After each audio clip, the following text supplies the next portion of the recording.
1 de la mañana en Haití, un grupo de hombres armados que, según la información oficial, hablaban inglés y otros castellano, dispararon contra el entorno de seguridad de Juvenal Moïse, contra su mujer y contra el presidente haitiano. Finalmente el presidente haitiano murió y su mujer está en gravísimo estado. Inés, ¿y se sabe quién es, con qué motivo? Bueno, ¿qué se sabe de este atentado?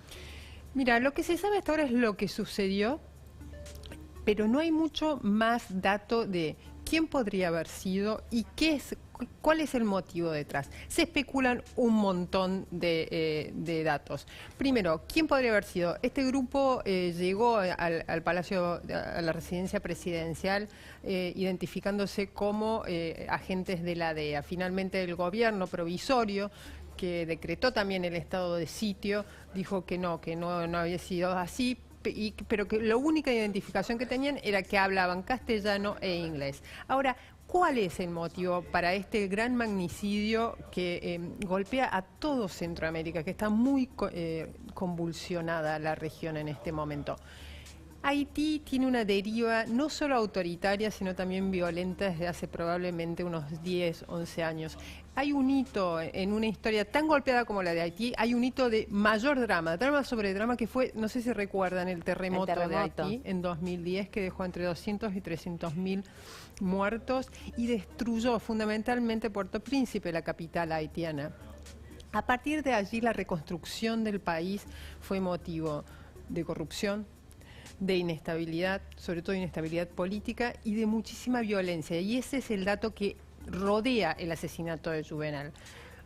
Siempre fue un país pobre, siempre fue un país de inestabilidad política, pero la violencia común que se ha desatado en los últimos 5 o 10 años en Haití, eso es lo nuevo. Se calcula que hay unas 76, 80 bandas criminales comunes que se disputan en Haití el manejo, obviamente, de la droga y del contrabando. Y otro dato muy singular de Haití ahora, muy similar a lo que sucede en Venezuela, es un país armado. Hay armas en manos de civiles y eso es lo que predispone este casi polvorín. A eso súmenle que hay una disputa electoral en marcha gigantesca, que es el presidente Moïse, el fallecido presidente Moïse, fue elegido para reemplazar a Martelly, el expresidente Martelly, ambos de centro derecha, en 2015 y para asumir en 2016. Pero las elecciones fueron muy disputadas y estaban rodeadas de un manto de fraude.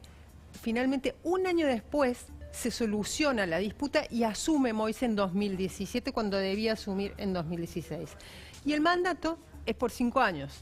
Entonces debía ir de 2016 a 2021, es decir, debía terminar en febrero de este año. Moïse decidió que no, que a él le correspondían 5 años, por lo tanto debía seguir hasta 2022. Entre ese febrero de este año hasta febrero del año que viene, básicamente se transformó en un autócrata y la oposición fue armándose, no armándose con armas, sino construyéndose como un grupo cerrado frente a Moïse, con un montón de reclamos electorales, pero también económicos, que se movilizaron en las calles. Y eso también alimentó muchísimo este clima de violencia institucional y común. Vos que vive sabés, Haití. Inés, a mí me tocó trabajar en Haití como enviado especial de un medio aquí, una radio Mitre, en la década del 90, cuando los marines estadounidenses derrocaron a Aristide, ¿no? En aquel momento. Y en aquel momento, ya hace muchos años de esto, Haití era un país sumamente pobre y sumamente violento.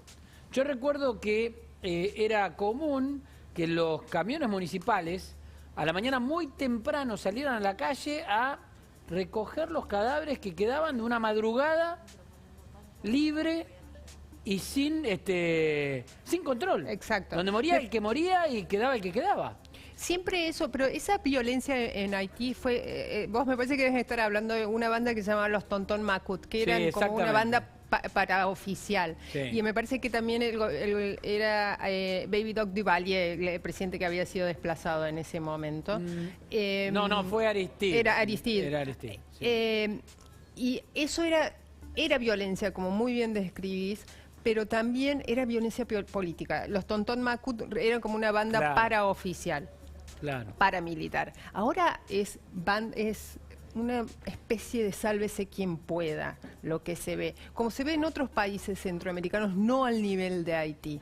Y lo que le agrega, inflama las llamas haitianas de este momento es una pobreza que excede el 60% y no es la pobreza argentina porque el Estado haitiano es mucho más frágil que el Estado argentino, entonces la red de contención es casi inexistente. Claro.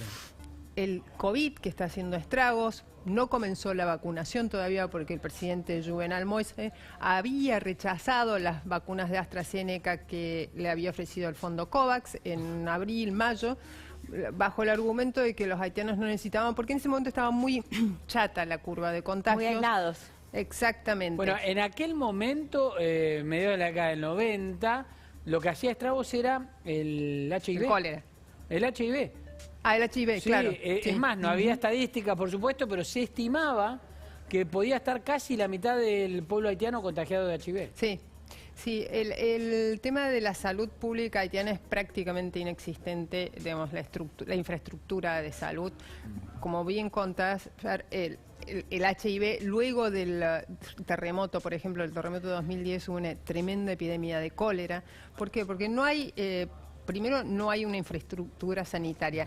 Y segundo, han convivido tanto con tantas epidemias que ya se transforma en parte del paisaje cotidiano, que es lo que está sucediendo con el COVID. Y al transformarse en paisaje cotidiano, pierde la sensación de peligro. Claro. Y es un poco lo que está diezmando la salud y también la economía. El año pasado se redujo algo así como el 5% de la economía haitiana, pero en una economía que es casi inexistente, el 5% es muchísimo. Es muchísimo. Es mucho. Bueno, Inés, te mandamos un beso, un abrazo. Gracias, chicos, por la información. Y bueno, y acá ya están ellos. Es el horario de el pase con nuestro amigo Francisco Olivera. No la veo a Guada Vázquez. Buen día, Pancho. Pero ya viene, ya viene. Tenés que tener paciencia. ¿Cómo les va? Es como el sol, siempre está. Por supuesto, por supuesto. Ah, pero ¿Cómo está les va? bien, ¿no? Eso queríamos saber. Muy bien. Sí, por bien, acá está. bien. Mira, escucho los pasos. Bueno, un día con muchas novedades. Estamos cargados de novedades y análisis. En un ratito vamos a estar hablando, por ejemplo,